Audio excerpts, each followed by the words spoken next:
Hello students, my name is Himanshu.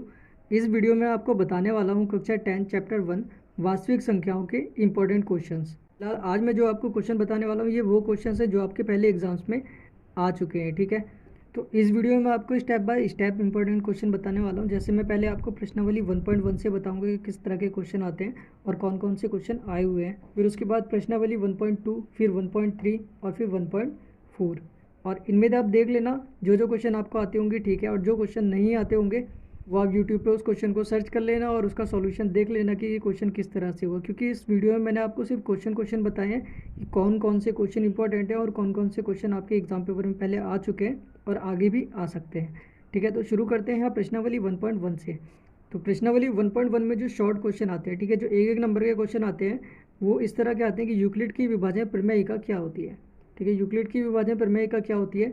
a equals to b q plus r होती है। ठीक है, जहाँ पर r का जो मान होता है वो क्या होता है? 0 से बड़ा होता है, ठीक है, और बराबर होता है, और हमेशा क्या होता है? b से छोटा होता है।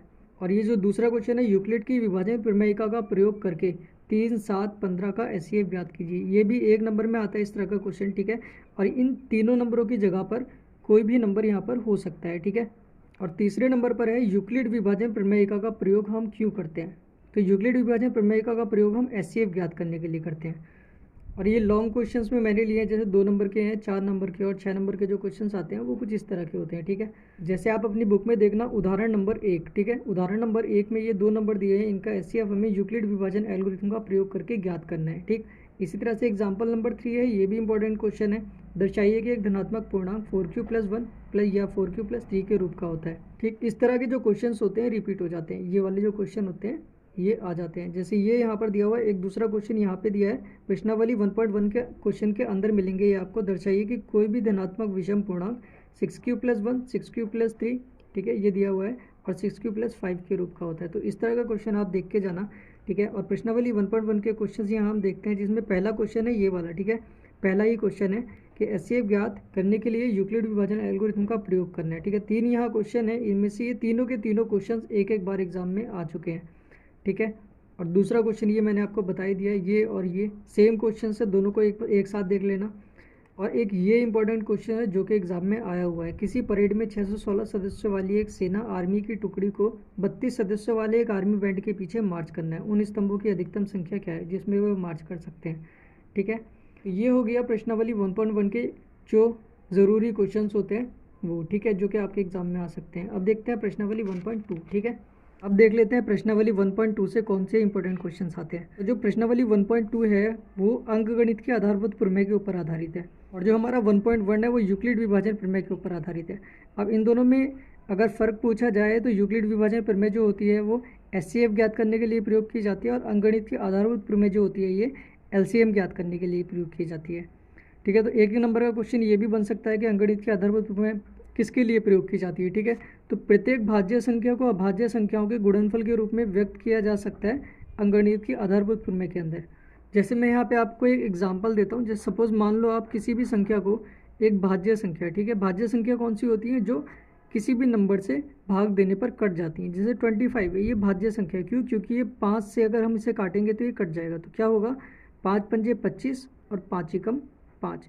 तो ये जो नंबर होते हैं, ठीक है, जिनसे हमने काटा है ये अभाज्य नंबर होते हैं। ठीक है, इनको हम केवल 5 से ही काट सकते हैं और 1 से काट सकते हैं। इसका मतलब जो नंबर केवल खुद से कटता है और 1 से कटता है वो एक अभाज्य संख्या होती है। ठीक है, इसलिए इसे हम अभाज्य गुणनखंड विधि भी कहते हैं। यहाँ लिखा है इसे हम अभाज्य गुणनखंड विधि भी कहते हैं। तो और शॉर्ट क्वेश्चन में जो एक नंबर में आपसे क्वेश्चन पूछा जाता है वो इस तरह का क्वेश्चन आता है। हर बार एक क्वेश्चन एक नंबर का इस तरह का आता ही है। ठीक है, वो क्या क्वेश्चन आता है कि आपको एचसीएफ दिया हुआ है, यहाँ 2 नंबर है, इन दोनों का एचसीएफ आपको दिया है 9। ठीक है, और इसका एलसीएम जो है वो आपको ज्ञात करना है। तो इसके लिए क्या होता है, एक सूत्र हमें प्रयोग करना होता है कि एलसीएम गुणा एचसीएफ बराबर दोनों संख्याओं का गुणनफल। ठीक है, इस वाले फॉर्मूले से ये निकल जाएगा। या तो आपको एचसीएफ दिया होगा और एलसीएम ज्ञात करना होगा, ठीक है, या तो फिर आपको एलसीएम दिया होगा और एचसीएफ ज्ञात करना होगा। तो इस तरह से कुछ भी पूछा जा सकता है। ठीक है, तो एक ही सूत्र लगेगा इसके अंदर, कौन सा वाला? ये वाला सूत्र लगेगा। ठीक है, तो प्रश्नावली 1.2 में ये 4 इंपॉर्टेंट क्वेश्चन है। ठीक है, ये 4 इंपॉर्टेंट क्वेश्चन है, जिसमें पहला वाला है पूर्णांकों के निम्नलिखित युग्मों के एचसीएफ तथा एलसीएम ज्ञात कीजिए तथा इनकी जांच कीजिए कि 2 संख्याओं का गुणनफल ये है। ठीक है, यहाँ पर तीनों के तीनों पार्ट दिए हुए हैं, तीनों के तीनों इंपॉर्टेंट है। बाकी है तीसरा वाला क्वेश्चन इसमें अभाज्य गुणनखंड विधि द्वारा निम्नलिखित पूर्णांकों के एचसीएफ तथा एलसीएम ज्ञात करने। ठीक है, आपकी प्रश्नावली 1.2 का ही ये क्वेश्चन है, तीसरा वाला। और इसमें जो ये जो दो क्वेश्चन है, पांचवा और छठा क्वेश्चन, ये मोस्ट इंपॉर्टेंट क्वेश्चन है। ठीक है, ये क्वेश्चन एग्जाम में पूछे जाते हैं। जैसे जांच कीजिए कि क्या किसी प्राकृतिक संख्या n के लिए संख्या 6n अंक 0 पर समाप्त हो सकती है। या फिर छठा वाला क्वेश्चन, ये भी मोस्ट इंपॉर्टेंट क्वेश्चन है कि व्याख्या कीजिए कि 7 11 13 प्लस 13 और 7 गुणा 6 गुणा 5 गुणा 4 गुणा 3 गुणा 1 गुणा 5 भाज्य संख्याएं क्यों हैं। ठीक है, इसमें यह बताना है कि भाज्य संख्याएं क्यों हैं। अब देखते हैं प्रश्नावली 1.3 के इंपॉर्टेंट कौन कौन से क्वेश्चन है। ठीक है, तो इसमें जो आता है वेरी वेरी इंपॉर्टेंट क्वेश्चन ये है कि इन तीनों को आपको तैयार करके जाना है कि √5 एक अपरिमेय संख्या होती है, सिद्ध कीजिए। या फिर √2 आ जाएगा इसकी जगह पर, या फिर √3 आ जाएगा। ठीक है, इन तीनों को आप तैयार करके जाना अच्छे से, क्योंकि इस तरह का जो क्वेश्चन है, ये जो क्वेश्चन है, ये हर बार पूछा ही जाता है। ठीक है, एक अपरिमेय संख्या सिद्ध करने के लिए हमेशा आती है। ठीक है, तो आप इन तीनों को तैयार करना, √2 √3 और √5। ठीक है, तो ये तीन क्वेश्चन हमसे पूछे जाते हैं ज़्यादातर। ठीक है, ज़्यादातर ये पूछे जाते हैं और कभी कभी ये वाले क्वेश्चन भी आ जाते हैं कि 5 - √3 एक अपरिमेय संख्या है, सिद्ध कीजिए। ठीक है, या 3 + 2 √5 या 6 + √2, ये सब आपकी क्या है, बुक के ही क्वेश्चन हैं।